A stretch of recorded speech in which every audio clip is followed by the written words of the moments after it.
ماما عايزه اكل يا ماما. انا هلاقيها منك ولا من اخوك ولا ما اقعدوا في حته، اقعدوا اعمل لكم صينيه بطاطس ونخلص في اليوم ده. السلام عليكم. والله كنت عايزه كيلو طماطم وكيلو بطاطس وكيلو بصل، ولو يعدي على السوبر ماركت يجيب لي كيس رز. ولا اقول لك انا خلاص هطلب بقى جاهز، الاكل احسن يعني شرايط العبد ولا تربيته. يلا في رعايه الله، مع الف سلامه.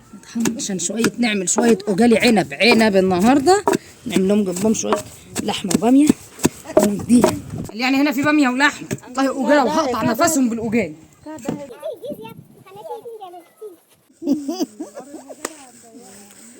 ما في شويه ميه الواحد ريقه ناشف. عيني يما 5 دقايق اجيب لك ميه من البير واجي. السلام 5 دقايق. توكل على الله.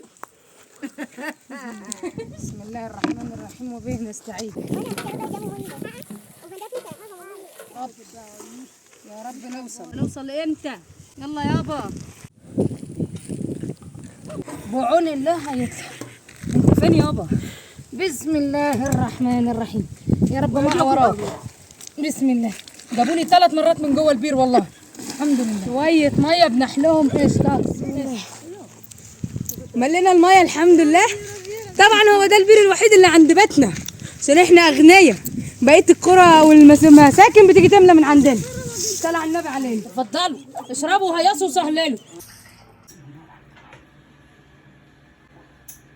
طعم الميه مش عاجبني، بفكر اركب فلتر 5 مرحله عشان تبقى زي المعدنيه او نشتري معدنيه.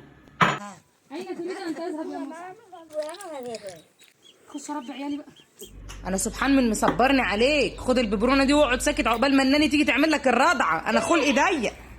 اللي عنده قد ما يجيبها عشان انا مش هقول تاني. انا نميت الغسيل ورايح اغسل عند البير. اللي هيجيب لي هدوم بعد ما خلصت غسيل مش غاسله. بسم الله الرحمن الرحيم.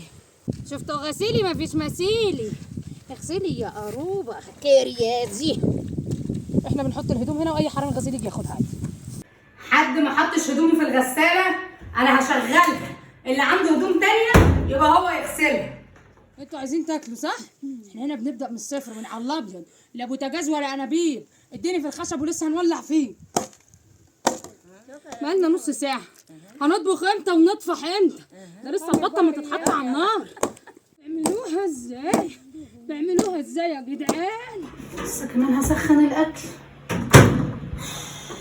يا مراري. عايزين نخش ننام، بعدين في لبش في المنطقه وعوق وحراميه بالليل. هنسكت؟ لا ما نسكتش. احنا اعلى نظام سيفتي في المنطقه. نقفل الباب كده جنبه، حاطين فيه مسمار بره عشان يخش الباب ما يقعش، عشان اصلا الباب مكسور.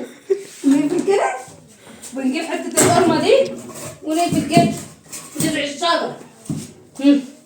هاتلي حرامي في تنزانيا يخش لي. اقفل بقى عشان لما ننام ايه ننام. اقفل الباب تكتين احسن الحرامي يخش. طبعا انا مش عامله الفيديو ده عشان اقارن ما بين حياه المصريه ولا حياه التنزانيه ولا حياه اي حد، والله يعني كل واحده لها مشاكلها ولها حياتها بس انا قلت اقول لكم ان اللي يشوف بلاوي الناس تهون عليه بلوته.